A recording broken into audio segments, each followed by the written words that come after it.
I'm Matt Bouchard with REIT.com here in Boca Raton, Florida for REITWise 2014. Joining me today is Evan Urbania, CEO of ChatterBlast Media. Evan, thanks so much for joining us. Thanks for having me. Now, your company advises organizations on their online strategy and how best to utilize social media. Overall, how would you say that REITs are embracing social media? Yeah, it's an interesting question. I think REITs in general have a big opportunity. I think we've been looking at what's been happening in the commercial real estate space and the space within REITs in particular over the last year and a half. And I think on one hand it's split. You see the organizations that have malls and commercial properties and retail properties, and they seem to be embracing social a little bit more. On one side then, on the flip side rather, you've got organizations that are using it for sales and marketing, trying to drive business development leads and leasing, and then you have folks that are just not doing anything and trying to resist it and push it. And I think it's really pretty split, but as usual, the industry's catching up and they're starting to really see the value of social, and it's a growing trend for sure. Now, we all sort of understand the concept of social media as it pertains to an individual, but what are the impacts that it can have on a business, particularly a real estate company? Well, there's a lot, and I always like to think of social media as a menu of services. It can't do everything, but you can definitely choose a couple.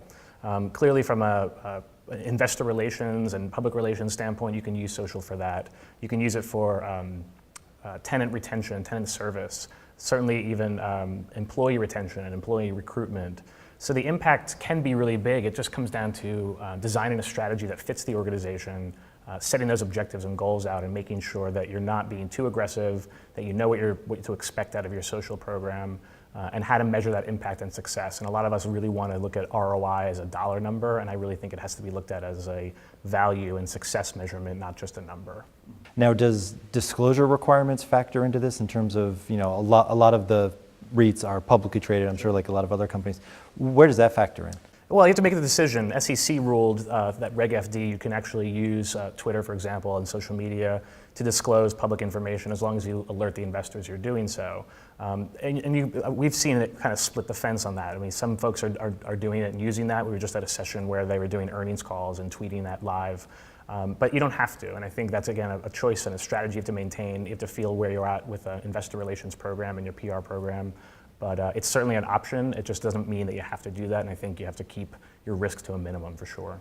And lastly, what role should or could social media play in crisis management? Yeah, it's really important, especially for the REITs that own large public spaces, malls, for example. I think we're trying to create lifestyle choices through social media, but what happens inevitably is there's always some kind of crisis. And a crisis can be a weather event, or it could be something as bad as a mall shooting, for example. So having a plan in place for that's really important, and it doesn't have to be complicated. You just really need to have an escalation, some reliability in the fact that you can get messages out, and a clear channel for how that's going to happen in the event that something does go wrong. Evan, thank you so much for joining us today. Thanks for having me. For more from REITWise 2014, be sure to visit REIT.com.